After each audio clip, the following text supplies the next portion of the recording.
Alors, j'avais vraiment aimé que mon maire qui m'a envoyé ici soit avec moi, mais il s'est dit 5 heures de vol, et puis de quoi on va parler. Il n'avait pas envie de parler de coopération.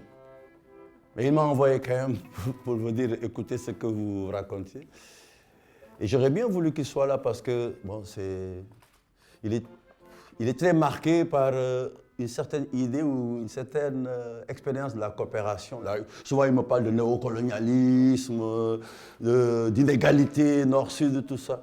Et j'ai essayé de le convaincre en lui disant que les choses avaient beaucoup changé, mais voilà, c'était plus fort que lui. Il m'a dit, écoute, bon, voilà, tu vas partir, tu vas voyager, tu vas aller regarder, et puis tu viendras me dire ce qui s'est passé. Et en fait, j'aurais bien voulu qu'il soit là, vraiment. Parce que je pense que vous l'aurez réconcilié avec l'idée de coopération. Et puis, il prendrait peut-être aussi la décision de s'engager même dans des coopérations avec les autres villes et les autres territoires, voilà, là où il habite. Et puis, il se rendra compte aussi, il se serait rendu compte aussi que ici aussi, ils ont des craintes. Hein? Ah ouais, ils ont des craintes. Hein? Parce qu'ils pensent, ouais, mais les Européens, ils coopèrent, ils ont les moyens, ils amènent les finances, etc. Et ils se rendront compte, en fait, que c'est pas aussi simple que ça. Hein?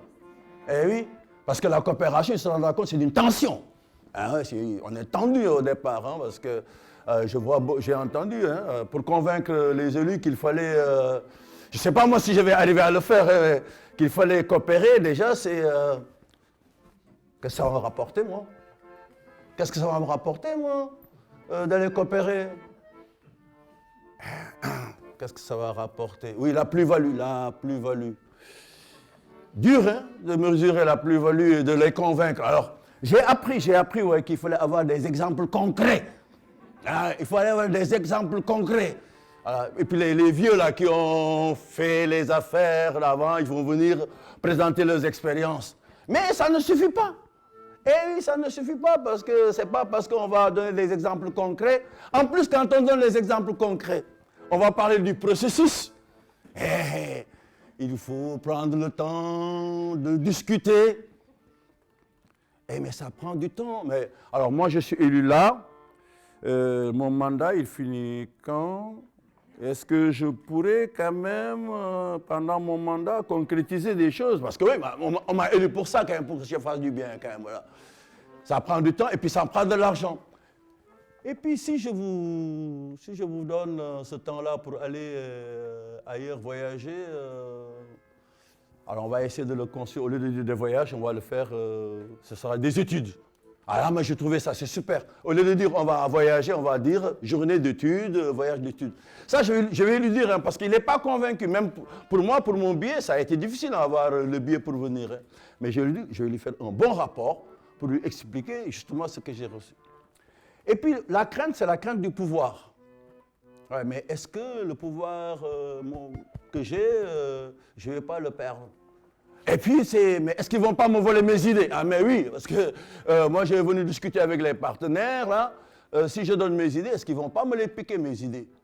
Et puis, il y a la crainte même de mon savoir-faire. Parce que moi, qu'est-ce qui me garantit que dans la discussion qu'on va avoir, si je dis tout ce que je sais faire, ils ne vont pas les prendre et puis les mettre chez eux. Et moi, qu'est-ce que je vais en tirer, moi? Mais c'est des craintes. Alors, je ne pensais pas que ça pouvait être ainsi, moi. Ça, je l'ai appris aujourd'hui. Et puis, je me suis rendu compte finalement que la coopération, c'est la rencontre des égoïsmes. Mais c'est vrai, hein, c'est la rencontre des égoïsmes. Il faut le dire parce que c'est pas, on ne rencontre pas les gens parce qu'on les aime, etc. Non, c'est parce que j'ai envie, moi, de développer mon territoire, d'avoir de nouveaux financements, de conforter l'image de mon territoire. Et oui, c'est pour moi. Mais après, moi j'ai appris en fait que dans cette rencontre des égoïsmes, il y a une rencontre d'alter ego où je passe du je au nous et où en fait on se rend compte finalement que quand je vais devant l'autre, il faut déjà que je sois très humble. Ouais, l'humilité, c'est très important, ça je l'ai appris, très humble. Et d'accepter aussi que j'ai des limites, que je ne suis pas le plus fort, que je ne suis pas le meilleur, non. J'accepte mes limites. Et c'est peut-être parce que je vais accepter mes limites et mes insuffisances que l'autre va me permettre aussi de les dépasser. L'humilité est très importante. Et puis, je me suis rendu compte aussi, et je vais lui dire, hein, que la coopération, ce n'est pas de l'assistance technique. Voilà, non, ce n'est pas du jumelage aussi d'ailleurs, ce n'est pas seulement des rencontres entre des échanges de citoyens, et ce n'est pas de l'assistance technique. Parce que dans l'assistance technique, c'est un peu de l'aide, et on sait très bien que la main qui donne est toujours au-dessus de la main qui reçoit. Voilà. Et donc je lui dirai ça. Et puis, je ne sais pas si je vais finir par lui dire finalement qu'il faut qu'il sorte un peu de son carcan, qu'il ose aller découvrir d'autres lieux, qu'il ose se confronter à d'autres partenaires.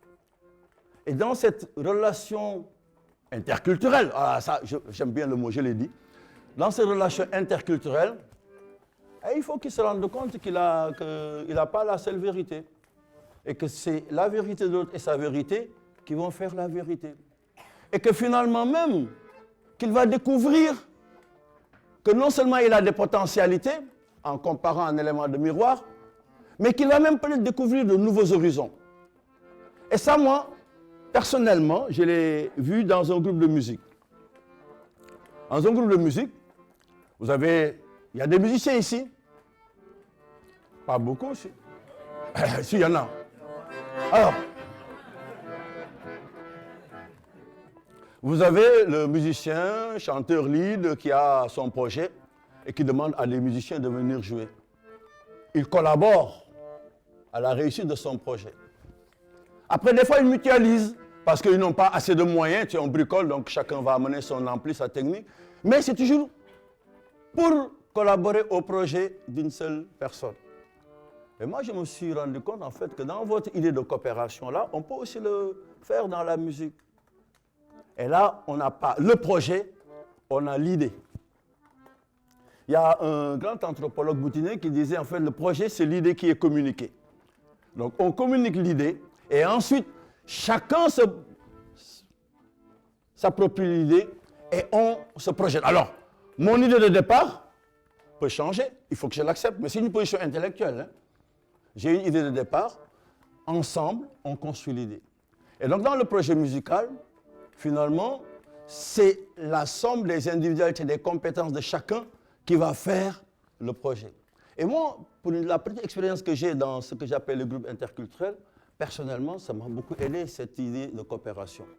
Parce que ça m'a permis de découvrir de nouveaux horizons musicaux. Ça m'a permis de connaître ma propre insuffisance, parce que je pense que voilà, je maîtrisais la musique africaine, non. Ce n'est pas parce qu'on est africain qu'on sait danser et jouer de la musique, hein, ce n'est pas vrai. Et puis, ça m'a permis même d'aller explorer des instruments que je pensais ne pas être possibles. Et donc, je me suis mis au saxophone il y a 2 ans, grâce au conseil des musiciens. Et puis, dans cette rencontre-là, j'ai développé aussi ma connaissance de l'harmonie, alors que je n'avais pas fait d'école. Et donc, je voudrais donner cette métaphore du groupe de musique où on crée justement l'harmonie. Alors, vous savez bien que l'harmonie, elle est relative, hein? C'est la disharmonie qui est absolue. Et donc, c'est cette tension-là dont je parlais, cette tension qui fait que chacun doit être la sentinelle du projet pour aller ensemble. Donc, on ne va pas se regarder les yeux dans les yeux, mais on va regarder dans la même direction.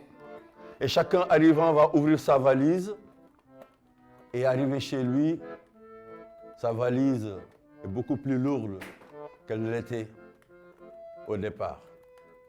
Donc coopérons dans l'égalité.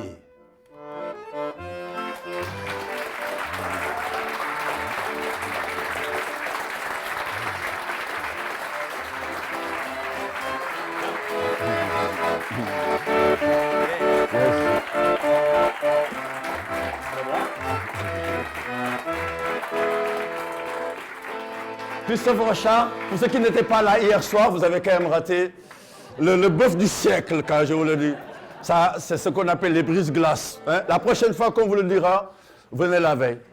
Et puis ici, l'accordéon, quand même, c'est l'instrument quand même du lieu. Chesto. Merci.